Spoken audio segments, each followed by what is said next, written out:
Guyana's first Hinterland Green Enterprise Development Center, constructed in the North Rupununi, Upper Takatu, Upper Essequibo Region 9, is the realization of a vision of the coalition government to bridge the education gap that existed between the hinterland and the coastland.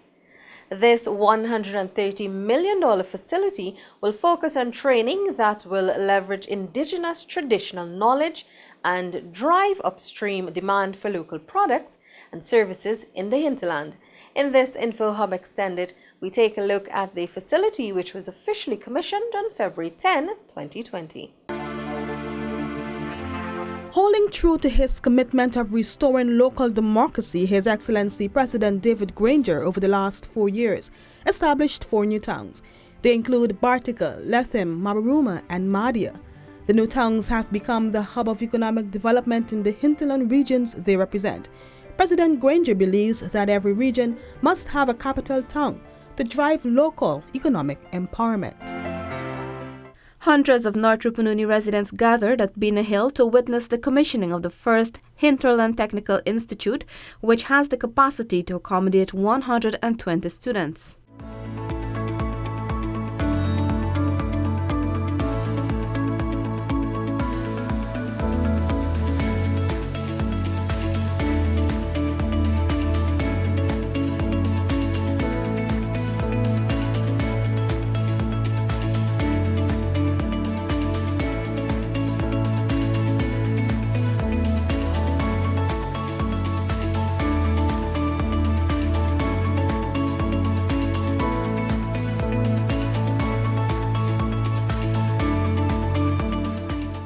The $130 million Hinterland Green Enterprise Center is located in the same compound as the Bina Hill Youth Learning Center in Anai.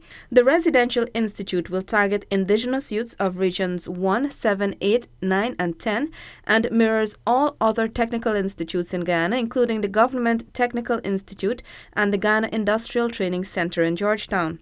It will deliver a curriculum that focuses on enterprise design and startup, management, sustainability, and leadership, coupled with access to business support services through partnership with MacCorp and other entities. Students will also have access to training in motor mechanic and heavy-duty machinery operation. Delivering the feature address, Prime Minister the Honorable Moses Nagamutu said the institute will address the high demand for skills training in the hinterland while simultaneously promoting training that aligns along a path of sustainable development. And this center is going to learn from the Amerindian ways, from their traditional education, and will fashion an education among the children of indigenous people that will be relevant, that will be necessary and needed to keep our natural resources as they should be kept protected.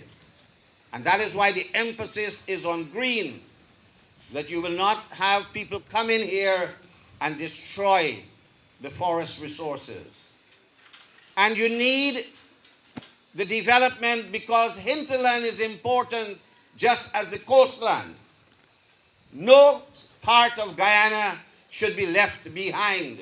Prime Minister Moses Nagamutu noted that the Technical Institute joins the Hinterland Employment and Youth Service Program HAZE and numerous other initiatives that the coalition government has rolled out over the 4 years, targeting hinterland youths to empower them.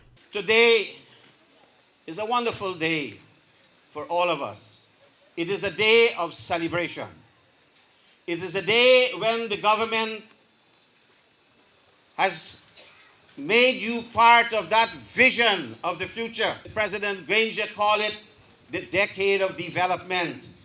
And that decade will concentrate on education to make our country an education nation. And when Minister of Public Telecommunication explained to you, 97 of the internet hubs out of 175 have been established in indigenous hinterland communities.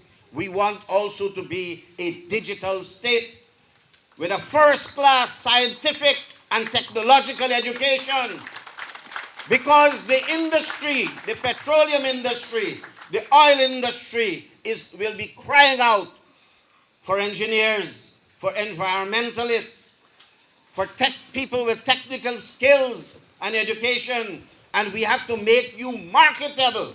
Minister of Indigenous Peoples Affairs, the Honourable Sidney Allicock, one of the pioneers of the Technical Institute, said the institution represents the actualization of a collective dream of the indigenous peoples. The minister noted that the institute will enable students to contribute meaningfully to the development of their villages, region and country, and over time could lead to the establishment of the first Hinterland University. Your government remains committed to supporting the access of education for every young person, even we the older ones, because we could still learn. It is a hope that this Green Center, much like the Bina Hill Institution, will serve as a beacon and pilot for the more institutions such as these to be placed in the key areas across our dear land of Guyana. If it even acts as a precursor to the eventual establishment of a university right here. We already heard it. The institute, he said, will also seek to promote the immense value of traditional knowledge and way of life of indigenous peoples, a livelihood that emphasized preservation and protection of the environment. We have education in the hinterland. We need to share it with our brothers on the coastland and in the world by extension. We have survived, we have lived many, many moons without being given the opportunity of becoming truly who we are so that we could make a meaningful contribution to the development of this beautiful country and the people. We have the opportunity to unify this nation. But to do that, we need such a center to allow us to be upgraded and to have a balance of the old ways and new ways. And our young people, with the technology that is coming today, we have a better chance. According to Minister of Education, the Honourable Dr. Nicolette Henry, the commissioning is a coming of age of the Green Movement and expansion of the nation's education system. This commissioning today is a powerful testament of the fact that the Green Agenda is no longer a sideshow in our hinterland education program. And that is why the work you are doing here at this institute is lending support to an inclusive and prosperous Guyana that aspires to provide a good quality of life for all its citizens. Also delivering remarks was Minister of Public Telecommunication, the Honourable Catherine Hughes, who noted that the new addition to the Bina Hill Youth Learning Centre is an important aspect of President David Granger's vision of linking the hinterland and coastal regions. I've been hearing about this fabulous building. It is better than some of the buildings in Georgetown and in so many other areas. And I'm excited that this is an important, thank you. And I'm excited that this is an important part of President Granger's commitment to ensuring that we are connecting the city, the coastland, all of Guyana with our valuable hinterland areas, especially the Rupununi area. This vision, she said, is also being realized through communication. The Public Telecommunication Ministry has connected over 72 communities with free internet. Access is also available at health centers, schools, community centers, village offices, and other public spaces in the hinterland. The building was constructed by J.R. Ranch Incorporated during a period of 18 months. It has 8 classrooms, a modern computer and science laboratory, a large auditorium, and a lecture room. The Hinterland Green Enterprise Center is in keeping with President David Granger's 10-point plan for hinterland development, Hinterland Education Support Program. Its overarching goal is to support the transition of a green economy by utilizing indigenous and traditional knowledge to develop and document sustainable business practices for use in enterprises across Guyana. The North Rupununi was chosen because it has the highest density of protected areas in Guyana. It is an area with a high commitment to environmental sustainability and with high levels of awareness among the population of the underlying issues related to sustainability.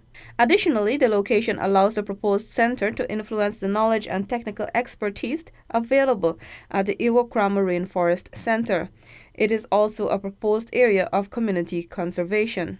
The Green Center is a flagship institute that will serve as a key facility for job creation for hinterland communities. This facility will be replicated in regions 1, 7, and 8. This has been InfoHub Extended. Thanks for watching. Recognizing that land allocation alone could not adequately meet the housing demands of citizens, the coalition government, through the Central Housing and Planning Authority, constructed over 280 homes. These included elevated, two-storied, flat and low-income duplexes. Also made available were single, elevated, single, flat, 2- and 3-bedroom homes. Families are now comfortably occupying their new homes at Undernaming on the west bank of Demerara, Perseverance and Prospect on the east bank, Hope Experiment on the west coast of Berbice, and the Milius Ward in Linden.